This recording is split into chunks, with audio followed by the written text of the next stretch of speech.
स्वागत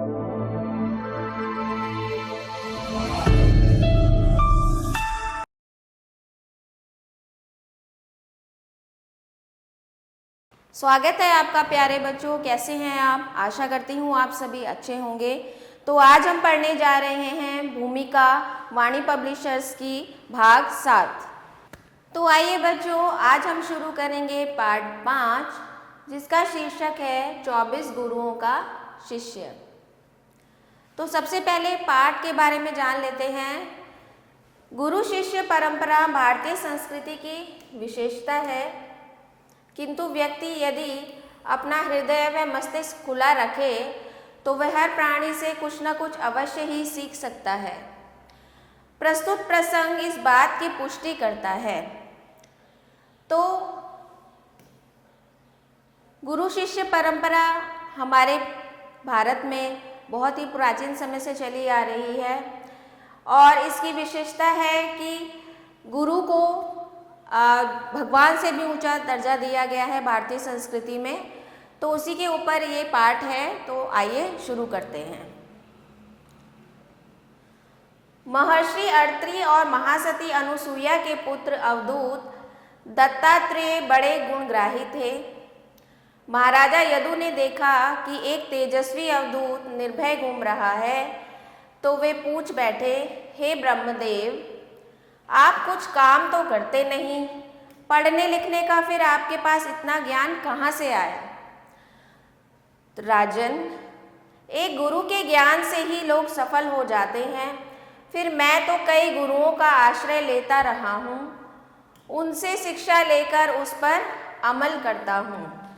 अवधूत दत्तात्रेय ने हंसकर कहा, कितने गुरु हैं आपके? पूरे 24। अवधूत जी, आप उन गुरुओं की जानकारी दीजिए, महाराज यदु ने आग्रह किया। राजन, पानी पीजे छान, गुरु कीजे जान, इसलिए गुरु तो वह मेरे हैं। आमतौर पर यह बिल्कुल सामान्य तत्व है, फिर भी सुनो। मैंने पृथ्वी, पर्वत, वृक्ष, वायु, आकाश, जल, अग्नि, चंद्रमा, सूर्य, कबूतर, अजगर, समुद्र, पतंगा, शहद निकालने वाला, हिरण, मछली, कुरर पक्षी, बालक, कुंवारी कन्या, बाण बनाने वाला, सर्प, मकड़ी, स्वयं और भृंगी कीट आदि को गुरु माना है। अवधूत दत्तात्रेय ने खुशी से अपने गुरुओं के नाम बताए। तो बड़े अद्भुत शिष्य ठहरे अवधूत जी आप तो। इनसे आपने क्या क्या शिक्षा ली वह भी संक्षेप में बताइए, महाराज ने अनुरोध किया। तो जो अवधूत जी थे तो वो कहते थे कि मैंने 24 गुरुओं से शिक्षा ली है। तो जब महाराज उनसे पूछते हैं कि भाई कौन कौन से गुरु हैं, तो वे सूर्य, चंद्रमा, वृक्ष, शहद निकालने वाला, बालक, कुंवारी कन्या, इनका नाम ले लेते हैं। तो जो महाराज हैं वो अब उनसे पूछते हैं कि अच्छा आपने इनसे शिक्षा ली है, तो आप ये भी बता दीजिए कि क्या क्या उन्होंने आपको सिखाया है। राजन, किस वस्तु या विचार से आप क्या सीख सकते हैं, यह तो मनुष्य की अपनी ग्रहण करने की क्षमता पर निर्भर करता है। फिर भी मैंने अपने इन गुरुओं से जो कुछ सीखा है वह इस प्रकार है।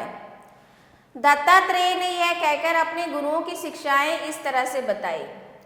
तो सबसे पहले उन्होंने पृथ्वी को गुरु माना। मैंने पृथ्वी से क्षमा करने और धीरज धारण करने का गुण सीखा। जीवन में हमें कठिन से कठिन परेशानी के दौर में भी अपनी धीरता और क्षमा करने की आदत नहीं छोड़नी चाहिए। तो क्या बताया उन्होंने कि पृथ्वी से उन्होंने क्या शिक्षा ली है? पृथ्वी से उन्होंने क्षमा करने की शिक्षा ली है। हमेशा धैर्य रखना और क्षमा करने की शिक्षा उनको मिली है। फिर आता है पर्वत और वृक्ष। इन पर्वत तथा पेड़ों से सदा दूसरों के हित में काम करते रहना सीखा है।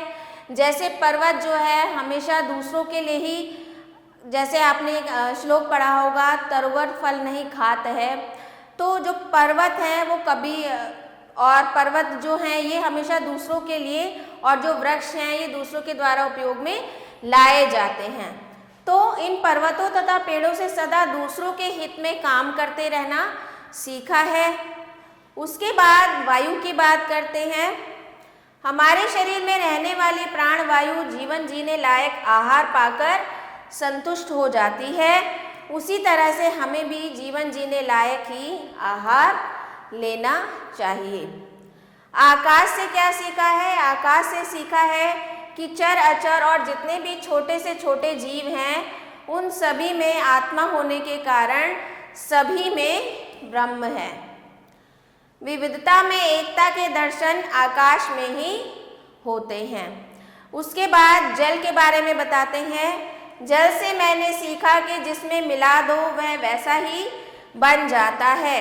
जैसे पानी को आप किसी भी बर्तन में डाल दो वो उसी का आकार ले लेता है, स्वभाव से स्वच्छ होता है, जनहितकारी होता है और पवित्र रहना हमने पानी से सीखा है। फिर आता है अग्नि। हे राजा यदु, मैंने आग से सीखा कि किस प्रकार लंबी चौड़ी टेढ़ी मेढ़ी लकड़ियों में रहकर वह भी वैसी ही बन जाती है, वैसे ही हमें भी परिस्थितियों के साथ अपने को अनुकूल बना लेना चाहिए। इसके बाद चंद्रमा। कालचक्र की कलाएं घटती बढ़ती रहती हैं, पर वास्तव में तो वह सदा एक सा ही रहता है। मैंने इस गुरु से सीखा कि शरीर की पीड़ाएं भी आत्मा से अलग ही रहती हैं, इसलिए शरीर के लिए आत्मा को मैला नहीं करना चाहिए। सूर्य से मैंने सीखा कि सदा तेजस्वी बना रहना चाहिए। यह अपनी तेज किरणों से पृथ्वी के जल को सोख कर उसे जरूरत के स्थान पर समय पर बरसाता है। मैंने सीखा कि दोनों हाथों से बटोरो और समय आने पर मुक्त भाव से बांटो। फिर आता है कबूतर। मोह में पड़कर ही कबूतर जाल में फंसता है, यही आसक्ति उसकी मौत का कारण बनती है। तो कबूतर से मैंने सीखा कि संसार के मोह में पड़ना ही नहीं चाहिए। अगला है अजगर। जो मिल रहा है उसी में संतोष से अपनी गति से जीवन यापन करना मैंने अपने इस गुरु से सीखा है। यानी कि अजगर से क्या सीखा है? जो मिल रहा है उसी में संतोष करना चाहिए। अगला है समुद्र। विशाल होते हुए भी गंभीर बने रहना मैंने समुद्र से सीखा है। इसके शांत भावों की तरह हमें भी सांसारिक पदार्थों के ना पाने की खुशी या नाराजगी नहीं रखनी चाहिए। उसके बाद पतंगा जलती रोशनी के रूप में मोहित होकर मर जाता है। इसी तरह इस गुरु ने मुझे सिखाया है कि हमें सांसारिक पदार्थों से मोह नहीं होना चाहिए। फिर है शहद निकालने वाला। इसने मुझे सिखाया कि मधुमक्खी ने बड़ी मेहनत से शहद इकट्ठा किया। कंजूस भी धन जमा करता है पर वह उसका उपभोग नहीं करता। ऐसे में जन उपयोग के लिए उसे ले ही लेना चाहिए। फिर उसके बाद है हिरण। मोहवश हिरण शिकारी के जाल में फंसता है, इसलिए मैंने उससे सीखा कि हर तरह के मोह से बचना चाहिए। फिर उसके बाद है मछली से मैंने सीखा कि अपनी 10 इंद्रियों पर संयम रखना चाहिए, खासकर जीभ पर। स्वाद के लालच में ही कांटे में फंसती है और मरती है।